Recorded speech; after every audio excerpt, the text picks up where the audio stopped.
Este podcast foi gravado antes da quarentena e antes do isolamento social.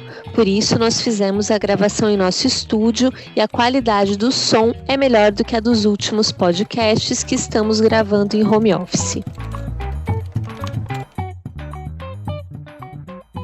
Olá, sejam bem-vindas e bem-vindos ao Rádio Peão, podcast semanal da Você S.A. Eu sou Elisa Tosi. E eu sou Mariana Poli. Hoje com um tema que nós ainda não discutimos aqui: empreendedorismo. Pois é, Mari, seja na busca por um propósito, seja por necessidade, empreender está se tornando a solução para muitos brasileiros. Tanto é que o Brasil é o país com a maior taxa de empreendedorismo entre as nações em desenvolvimento, de acordo com dados do Global Entrepreneurship Monitor, o GEM. São 52 milhões de brasileiros empreendendo. E outra pesquisa, que nós até já citamos aqui em um outro episódio, mostra que 2 em cada 3 brasileiros gostariam de se demitir para empreender. Mas de onde nasce a vontade de ser dono do próprio negócio e como não se deixar levar pelos modismos ao empreender? Esses são os assuntos do programa de hoje. No primeiro bloco, nós vamos explicar quais são as motivações que levam alguém a empreender e quais são os principais desafios dessa atividade.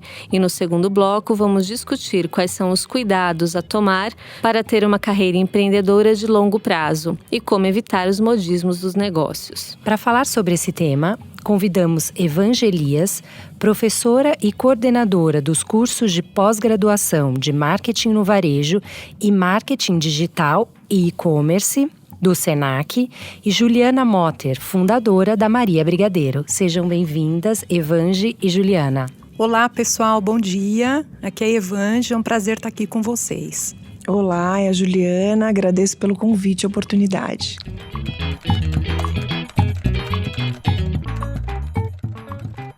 Bom, Evange e Juliana, obrigada pela presença de vocês hoje. Eu queria começar aqui a nossa conversa falando sobre um dado da pesquisa GEM de 2018 que chamou a minha atenção. Eles dizem que entre os brasileiros, o sonho de ter um negócio é o 4º desejo mais comum. Fica à frente até de ter um diploma de ensino superior ou de trabalhar numa empresa. Por que empreender parece ser tão sedutor para os brasileiros? Você começa, Evange? Vamos lá. Empreender representa, de certa forma, né, um tipo de liberdade. Então, quando você vislumbra a oportunidade de se ver livre com talvez um horário mais flexível, sem aquele patrão, entre aspas, né, isso começa a se tornar muito sedutor. Mas eu acho que um dado importante também que a gente tem que levar em consideração é que 59%, quase 60%, né, dos empreendedores iniciais, eles empreenderam por oportunidade. E quase 40% empreenderam por necessidade. Isso quer dizer o quê? Em momentos de crise, né, que você se vê muitas vezes sem um emprego, com carteira assinada, aquele emprego formal, você tem uma saída que é montar o seu próprio negócio. E aí, ao montar o seu próprio negócio, muitas vezes sem o planejamento adequado, as chances começam a ficar um pouquinho menos favoráveis. Empreender é para todo mundo? Tem um perfil? Com bom treinamento, as pessoas conseguem empreender. Mas existem aquelas características que são comuns aos empreendedores, né? Vou citar alguma delas aqui. Um empreendedor, ele assume riscos. E ele assume riscos que devem ser riscos calculados, né? A gente está passando por um momento bem delicado agora, que é o coronavírus, né? O 19, que você veja como é difícil pensar em empreender nesses momentos de crise, né, econômica, crise política e um fator do macroambiente, que é esse vírus que agora está entrando aqui no Brasil, a gente não sabe, é um momento de incerteza, né, além de política. Você assumir riscos calculados é muito importante. Um outro ponto que é uma característica do perfil, né, do empreendedor, é planejador. O empreendedor, ele deve ter esse ponto dentro do seu radar, né, ele precisa ser planejador e inovador. Uma coisa não exclui a outra, né? A gente estava conversando até antes aqui, né, de iniciar a entrevista com a Juliana, o quanto é importante você inovar no seu negócio e o quanto isso aumenta as chances de sucesso. Detectar oportunidades, né? Então, assim, de certa forma é ligar um radar aí para oportunidades. Se você tem vontade de empreender, né? Onde é mais fácil que o negócio seja bem sucedido? Ser persistente, porque as coisas também não vêm, o lucro não vem de um dia para outro. Então, por isso é importante planejar, para você ter uma ideia de quando é que você vai começar, de fato, a ter lucro e retorno sobre seu investimento. Muitas vezes o empreendedor, ele entra numa seara e não teve esse planejamento adequado, e aí ele se vê no meio do caminho sem um fluxo de caixa adequado, né? E vejam, a gente tem que ter um plano de contingência. A gente está, mais uma vez, né, lembrando, agora é um momento de insegurança. Vocês imaginem um empreendedor que não pensa na contingência. O que eu vou fazer agora com a diminuição das minhas vendas, por exemplo, né? Manter uma ampla rede de contatos, né, com fornecedores é uma outra coisa importante que também está ligada ao perfil do empreendedor. E a liderança. Você, quando monta o seu próprio negócio, você vai trabalhar com colaboradores, né? Então, ter essa característica de liderança para você conduzir as pessoas, né, é muito importante também. Eu acho que são alguns pontos principais que eu elencaria aí. Você se identifica nessas características, Juliana? Me identifico sim. Eu sempre quis, né, empreender. Sempre quis ter um negócio, desde pequena. Então, eu fazia bolo em casa, montava uma banquinha, morava numa vila. Meus pais saíam para trabalhar e eu vendia o bolo. Minha mãe chegava em casa, cadê o bolo de chocolate? Mãe, vendi. Então, eu sempre tive esse desejo, né, de ter um negócio. Mas eu acabei me formando em jornalismo, minha mãe era jornalista, então segui muito a expectativa dela de carreira. E eu acho que eu empreendi um pouco por oportunidade, um pouco também por necessidade, porque a gente estava vivendo um momento muito difícil, assim, de crise no jornalismo, né? Então eu brinco que eu peguei o primeiro bote do Titanic. Então eu vejo as coisas começaram a acontecer e eu falei, gente, isso aqui não vai dar certo. E eu também já não tinha uma identificação 100% com o jornalismo. Eu dei azar de escrever mais ou menos bem, então eu acabei ficando 10 anos na área. Mas não era a minha vocação. Então, eu me identificava muito com a questão do brigadeiro, sempre gostei muito de brigadeiro, assim, uma obsessão por brigadeiro. Mas eu nunca relacionei isso com profissão. Engraçado, né? E a minha mãe sempre dizia, eu acho que também porque eu tinha esse, né, em casa, era uma coisa mais reprimida e tal. Minha mãe queria que eu fosse jornalista, que eu fosse escritora e que eu seguisse carreira acadêmica como ela. E eu não conseguia perceber que o meu ativo ali, que a minha contribuição seria na coisa do brigadeiro. Né? Aprendi a fazer brigadeiro com 6 anos, com a minha avó, que era doceira. E ela fazia um leite condensado artesanal. Isso me chamou muita atenção, porque eu via que o brigadeiro da minha avó era melhor que os outros brigadeiros que eu comia. E eu sempre fui uma criança gordinha, então eu tinha que economizar as calorias. Aí eu ia comer um brigadeiro, ficava muito brava quando esse brigadeiro estava cristalizado. E o brigadeiro da minha avó era sempre incrível. E eu achava que era isso, que ela fazia esse leite condensado mágico e tal. Mas eu acho que esse foi um primeiro insight, né? Para perceber uma oportunidade aí de mercado, que o brigadeiro fresco, ele podia ser mais, ter uma amplitude maior, né? Ele deixava de ser um doce de festa de criança para se tornar um doce também de paladar adulto. Então, esse foi o insight e a grande motivação, assim, para, depois de 10 anos de jornalismo, para começar um negócio. Encontrar esse foco, né, no que você precisa empreender é sempre um desafio para os empreendedores, né? No seu caso, tinha uma ligação com a sua história e tudo mais. Mas qual foi o momento exato que você percebeu que era o brigadeiro, numa época que não se falava em brigadeiro gourmet, não se falava em nada disso? Então, eu estava liderando um projeto, coordenando um projeto que ia ter uma editoria grande de gastronomia, né? Então, eu peguei bem essa transição da culinária para a gastronomia e a gastronomia começou a ter mais relevância. E eu fui fazer um curso de gastronomia, né? No Senac, inclusive, para poder me embasar, né, sobre o assunto e poder falar com mais propriedade. E aí, na faculdade, eu tinha, assim, eu já tinha feito diversas matérias de brigadeiro. Então, as minhas chefes falavam, nossa, mas que coisa, o que é ser monotema? Toda vez você quer fazer brigadeiro e colocar brigadeiro na revista e tal. Eu sempre descobri uma maneira de colocar o brigadeiro em pauta. E aí, na faculdade, eu me reconectei com a coisa da cozinha, né? Enfim, eu nunca deixei de lado, continuei fazendo brigadeiro desde sempre. Eu dava brigadeiro de presente para os meus amigos, só para contextualizar aqui. E tinha, inclusive, um apelido, né, na escola.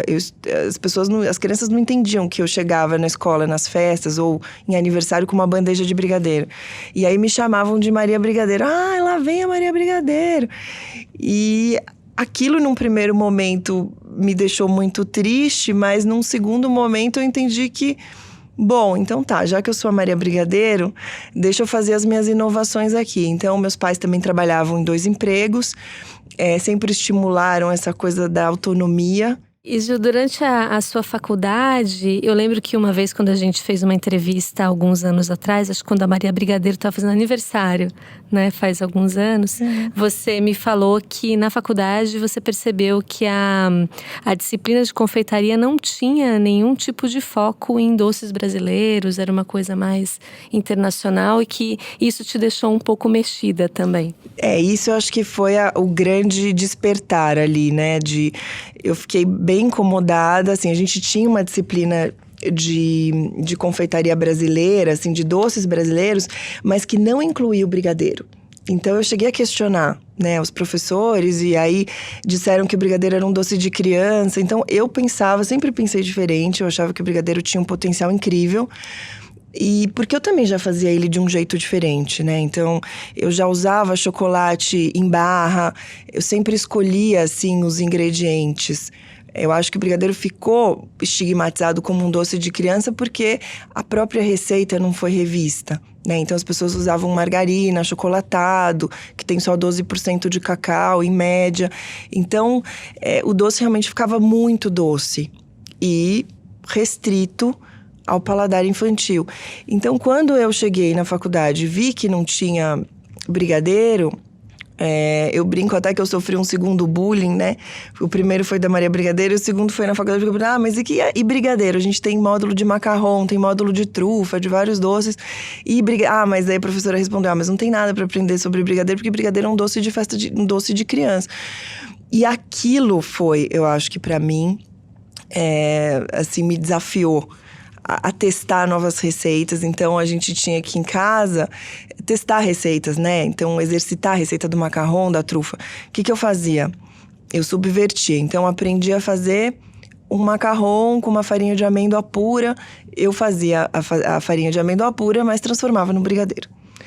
Né? Então, a trufa ela tem que ser feita com chocolate, com bom chocolate.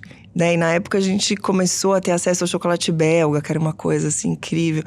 E eu lembro que eu fazia o brigadeiro com chocolate belga, assim, com medo, né, até de desperdiçar. Então, assim, eu fui assim, corajosa, né, de colocar ingredientes bons na panela para fazer brigadeiro. E lógico, quem me ensinou isso foi a faculdade, né? Porque a gente tinha contato com pistache do Bronte, com denominação de origem controlada, o próprio chocolate,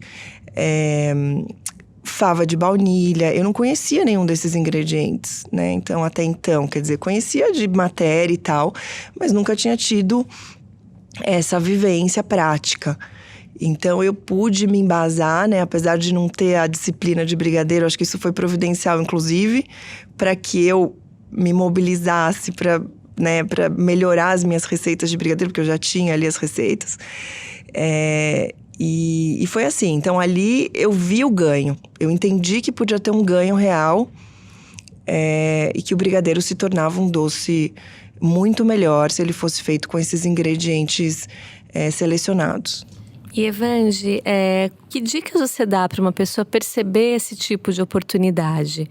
Como é que a gente treina o nosso olhar para isso? E acho que também tem um pouco o que ela conseguiu, a Ju, contando aqui, foi um grande diferencial também, né? E você é professora de marketing, eu acho que de repente dá para fazer um gancho também com a questão do marketing, que é super importante hoje para qualquer empreendedor conseguir fazer o produto dele e se diferenciar de alguma maneira.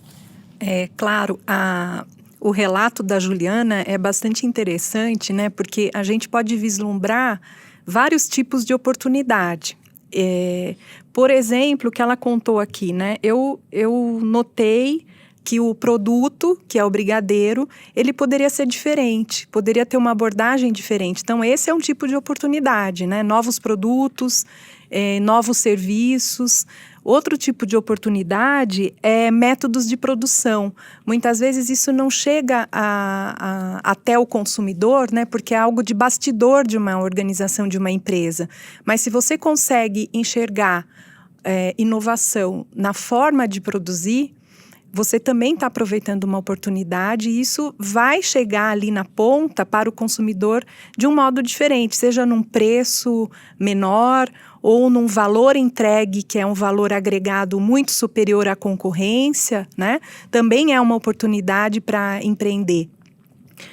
Atuar em novos mercados, a gente viu um boom de paletas mexicanas, né? Então, de repente, era uma loja de paleta mexicana em cada esquina, atuando em novos mercados. Mas até que ponto esse mercado consegue absorver tantas lojas de negócios muito parecidos, né? Então, o consumidor, olhando sob a visão do marketing, ele precisa enxergar o valor que ele está recebendo, né? E valor é uma equação que a gente não faz racionalmente enquanto consumidor, mas é uma equação que coloca benefícios sobre custos.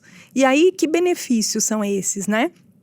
Além dos funcionais, os emocionais. Então, quando a Juliana fala, olha, é o brigadeiro que eu comecei vendo na casa da minha avó, e ela está entregando isso para o consumidor, existe uma relação emocional muito forte também para quem consome e não era neta como a Juliana, né? Então, também é uma outra forma de você enxergar a oportunidade.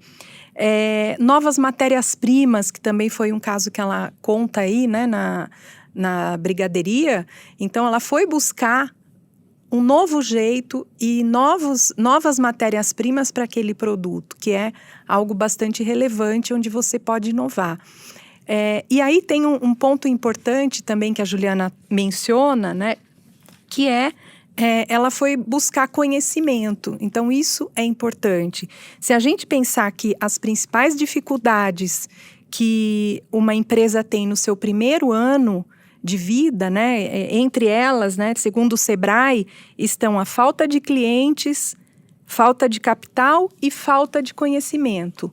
Então, pensem, né, quando a gente vai montar um negócio, a gente tem que ver quem é que a gente está atendendo, qual é o público-alvo que a gente está atendendo, quanto isso representa, né, em número mesmo de pessoas, quantos podem pagar pela minha oferta, que é o conceito de demanda, né? Qual é a demanda para os produtos e serviços que eu estou ofertando no mercado, né?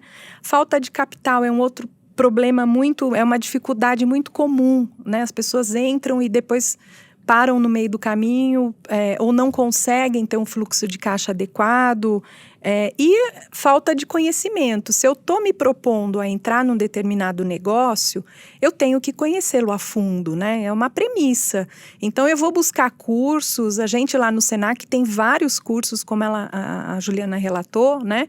O curso de marketing no varejo é um deles, de pós-graduação.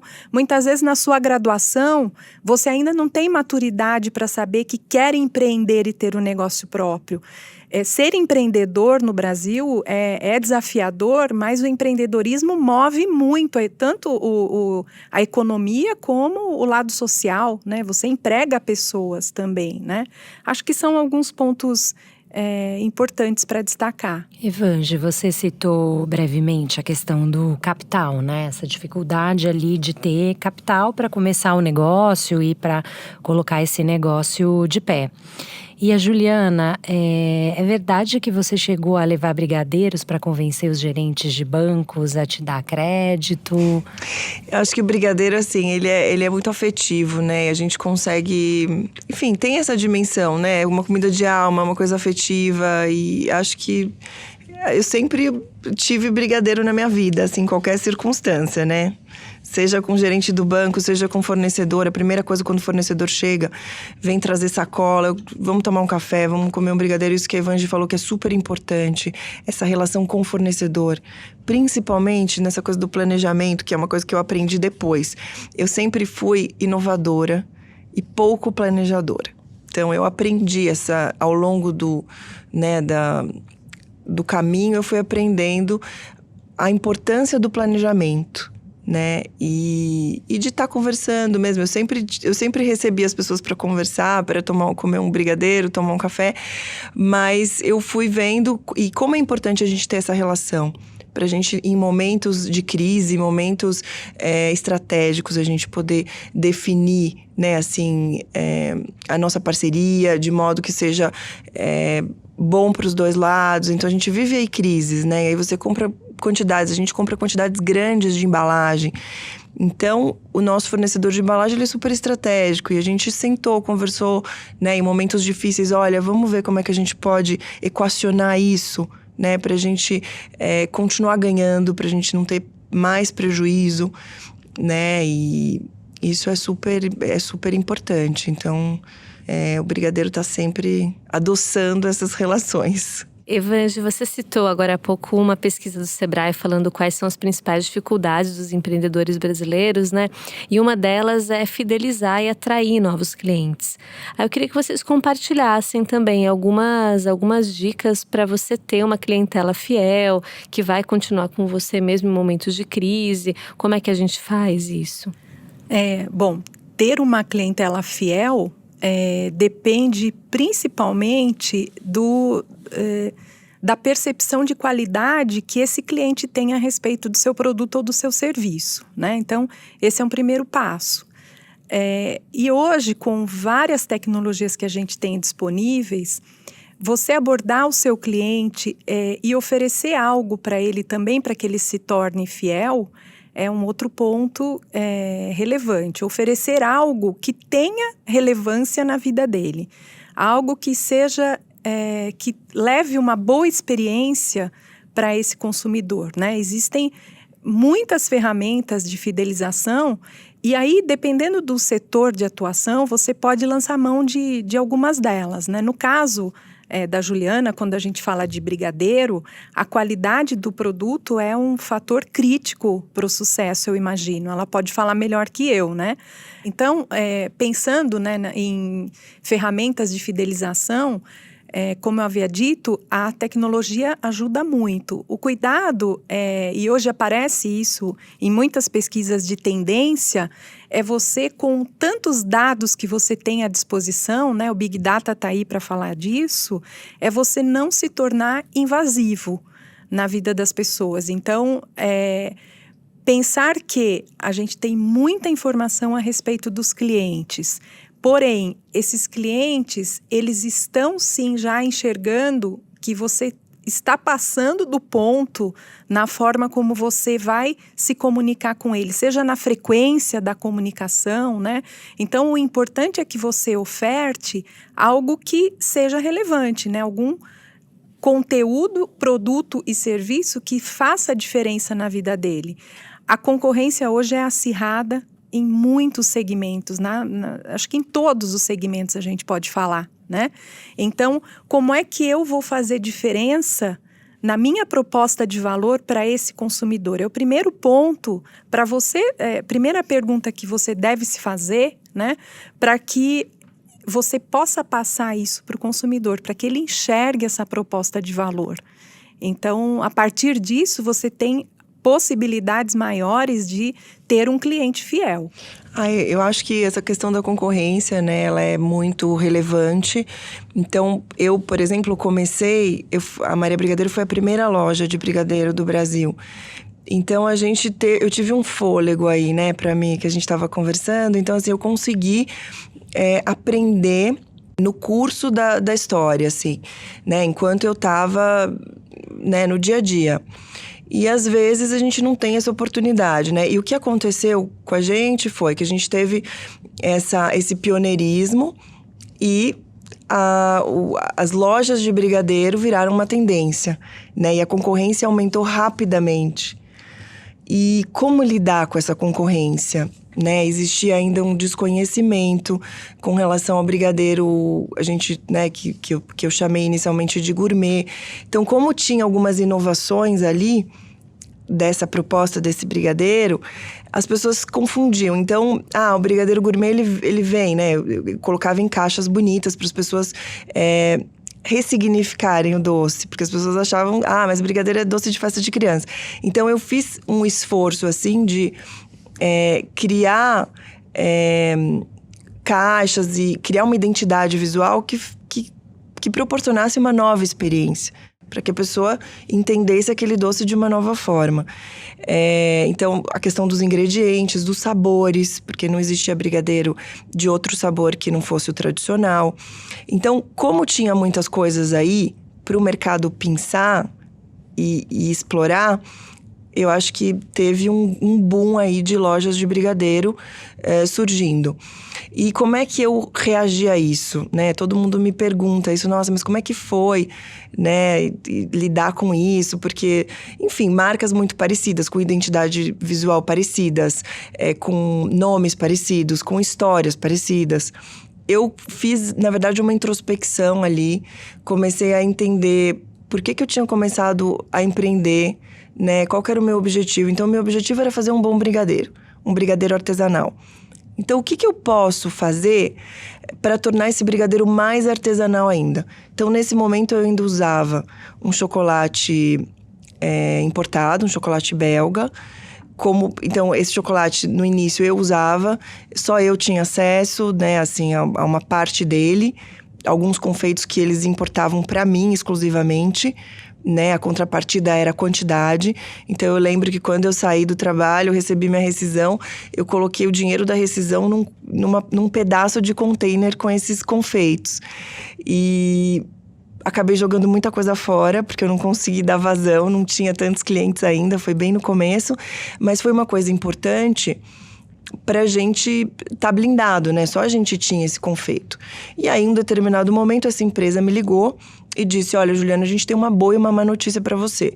A boa notícia é que você não vai precisar mais comprar grandes quantidades de confeito, mas a má notícia é que a gente vai ter que abrir isso pro mercado. Então, a gente tá tendo essa pressão, essa demanda, e a gente vai começar a trazer, esses produtos vão ser de linha. E esses confeitos eram um dos grandes diferenciais do meu brigadeiro. Até então, eu entendia que eram. E o que eu fiz nessa situação? Eu falei, bom, então eu preciso criar o meu próprio chocolate. Criar os meus próprios confeitos, né? Então, me apropriar disso, porque aí eu vou ter uma coisa única. Porque enquanto eu depender de um produto que está no mercado, outras pessoas vão poder usar também e não vai ficar clara a diferenciação do produto. Então, diante dessa dificuldade aí, né, dessa abertura desse produto para o mercado, que era uma coisa que eu entendia como bem preocupante, eu decidi que eu faria o meu próprio chocolate. Então, eu já tinha contato com produtores de cacau na Bahia, já conhecia fabricantes de máquinas, né, de fábricas de chocolate, e aí eu decidi que eu ia olhar para dentro, que eu ia melhorar a qualidade do meu produto e tornar ele único, né? A partir... então, hoje a gente tem uma fábrica de chocolate, a gente é do cacau ao brigadeiro. Todo o chocolate usado nas receitas e nos confeitos são feitos artesanalmente lá.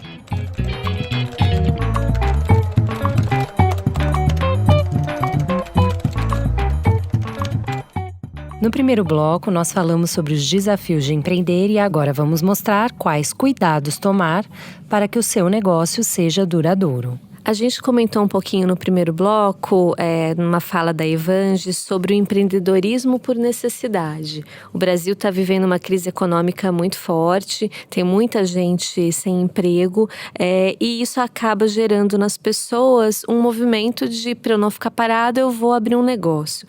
Mas eu queria, Evange, que você explicasse quais que são as consequências desse movimento, de você começar a empreender, não necessariamente porque você tem um perfil, mas porque você não tem nenhuma outra opção. Primeiramente, eu acho importante a gente destacar, né, que o empreendedorismo para o Brasil, ele é muito relevante, tanto do ponto de vista econômico como do ponto de vista social. Chegando ao ponto, né, de vou empreender por necessidade, né, que é o caso em momentos de crise, seja qual tipo de crise for, o importante é você saber qual é o tamanho do passo que você pode dar, né?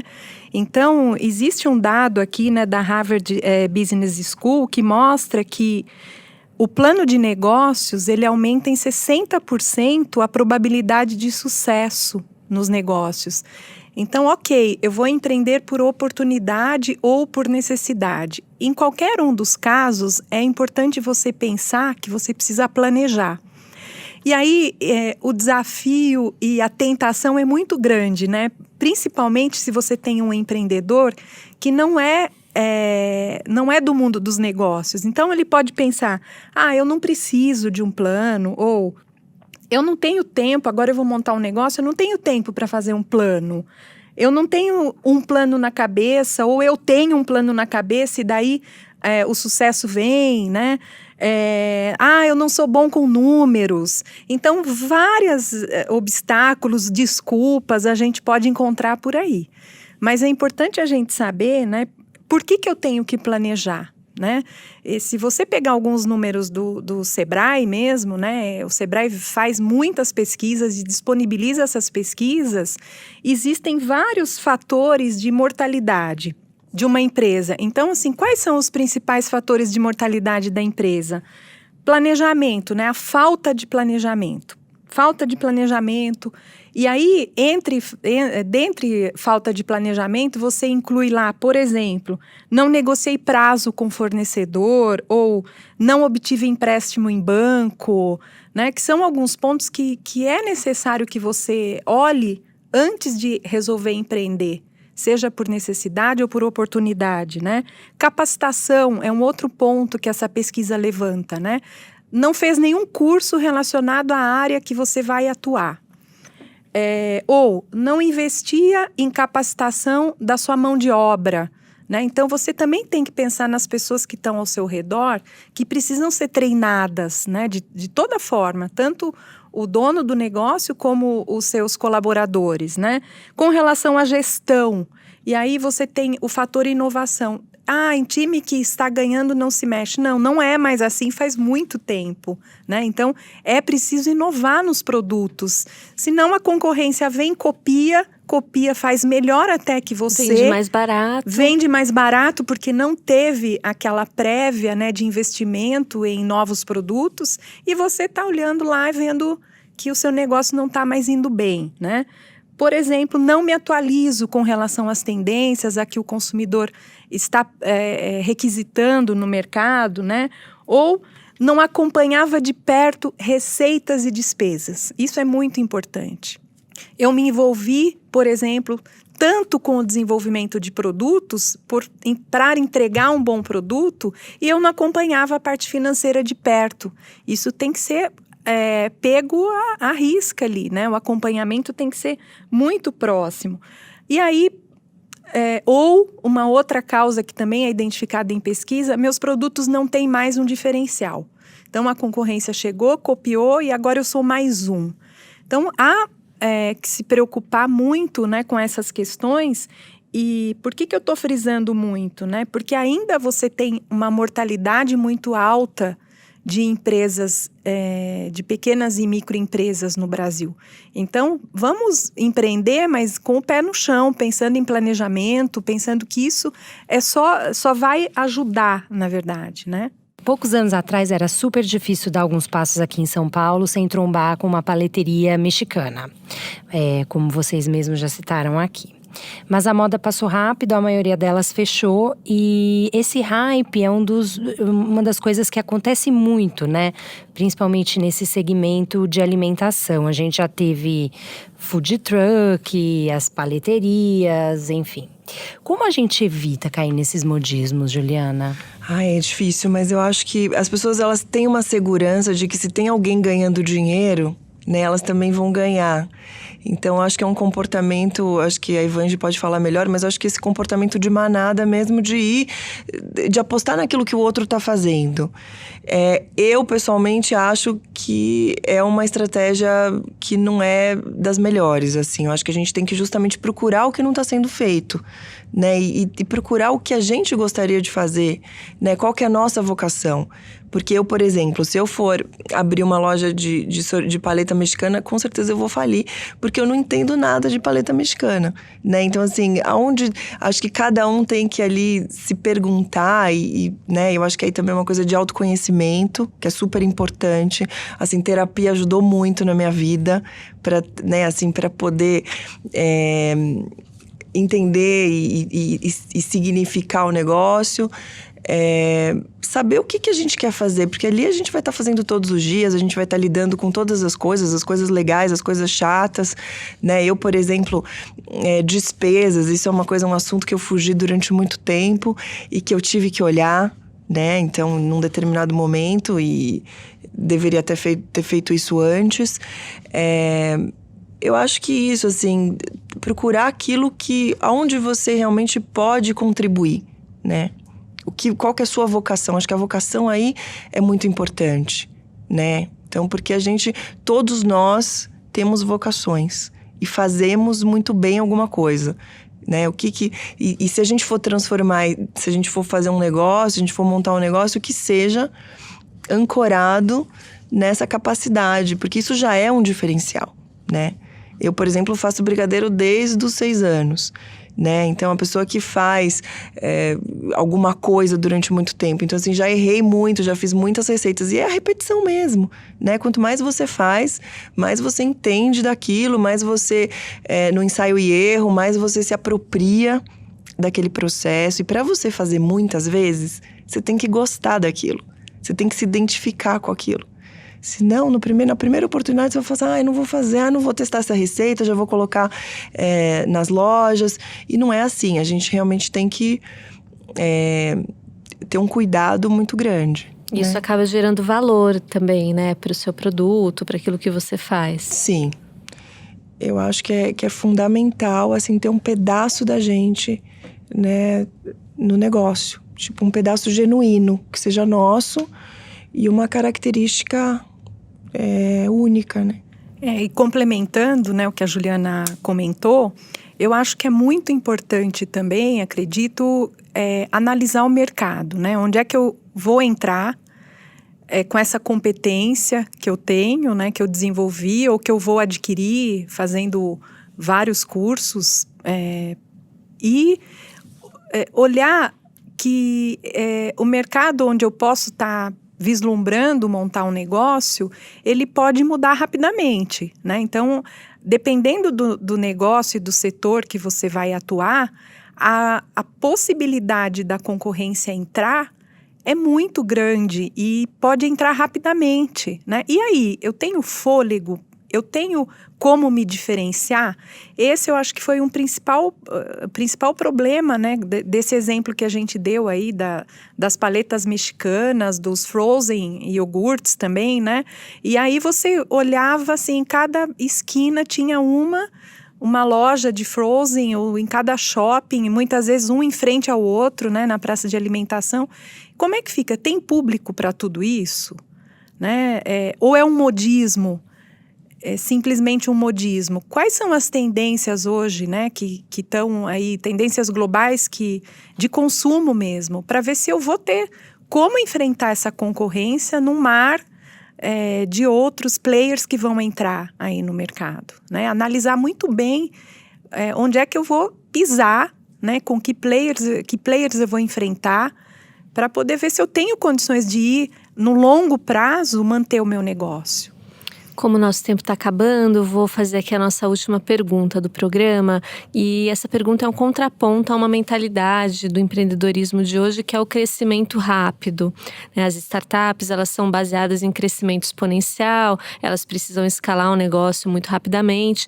E eu queria que vocês comentassem se esse crescimento rápido, ele funciona para todos os negócios ou vai depender muito do tipo de produto ou de serviço que você comercializa, e também como é que o empreendedor descobre qual que é a vocação do negócio dele, se é crescer ou se é manter pequeno. Para o meu negócio, não funciona e não funcionou. Então, em alguns momentos a gente fez uns ensaios, né, de crescimento. Para onde a gente vai? Como é que vai ser? A gente vai abrir loja? Como é que a gente escala? É possível escalar esse brigadeiro? Né? Porque a gente nasceu com essa proposta artesanal. E aí todas as tentativas que eu fiz, né? Porque como foi a primeira loja, a gente foi muito assediado para abrir franquia, para expandir, né? Enfim. E isso a gente viu que comprometia. Então, todos os movimentos, eles de alguma forma comprometiam esse propósito da empresa, que é fazer um brigadeiro artesanal. Né? Então, a gente até desenhou algumas coisas. Bom, o que a gente abre mão e o que a gente não abre mão? O que a gente tem que defender aqui? E muitas coisas não funcionavam, né, assim, pra gente. Então, para crescer, a gente tinha que abrir mão da qualidade. E eu tenho a qualidade como norte. Então, assim, se eu tenho que abrir mão, industrializar o processo, não faz sentido, né? Então, pra gente, eu entendi que a nossa vocação era artesanal e como é que a gente se diferencia nesse mercado sendo artesanais. Então, por isso o movimento do chocolate, trazendo novos produtos, mas sempre com esse foco, comunicando o cliente de como a gente pensa, né, assim, dos valores da marca. E Evangi, você tem algum conselho também para esse empreendedor que às vezes tem uma ânsia muito forte de crescer, de escalar, de ter 300 lojas no Brasil inteiro? Olha, eu acho ótimo que as pessoas tenham essa ansiedade ou essa ambição, né? Mas tudo ao seu tempo e tudo com muito planejamento. Então, não adianta, como a Juliana falou, e cada negócio é um negócio, né? Se a gente tem uma food tech, uma startup e tem investidores interessados, é uma situação. Se eu sou um pequeno empreendedor que saí do meu emprego com carteira assinada e vou montar o meu negócio e tenho X de investimento, que esse X não é muito alto, é uma outra situação de risco, né? Então, tudo tem que ser analisado para que você não jogue todo o seu fundo de garantia, né? Pensando num funcionário de uma empresa, num negócio que vai durar 1 ano e meio, né? Que depois, sem planejamento, ele vai se ver sem o fundo de garantia, com uma frustração enorme. Muitas vezes com dívidas. Muitas vezes com dívidas. Emocionalmente abalado também. Exatamente, emocionalmente abalado. E para ele arrumar um fôlego de novo, né? Para pensar no que fazer, né? Em que negócio montar. Então, eu acho que cautela e canja de galinha, né, não faz mal a ninguém. Então, sempre pensar no planejamento, né, olhar as oportunidades que surgem, que mercado eu vou atender, qual vai ser o meu retorno sobre o investimento. Ah, mas eu não sou bom com números. Ok, mas então vamos procurar ajuda, né? Tem muitas instituições que fazem isso, empresas júniores, o próprio Sebrae, que auxilia os pequenos. Agora, a minha ideia foi brilhante. Eu realmente sou um inovador e tenho uma startup. Monte um plano de negócios, né? Para que serve um plano de negócios? Inclusive para buscar investidores. Então, se você não tem o seu plano montado, que investidor vai confiar no seu negócio? Né? Então, assim, eu acho que essa é a grande dica.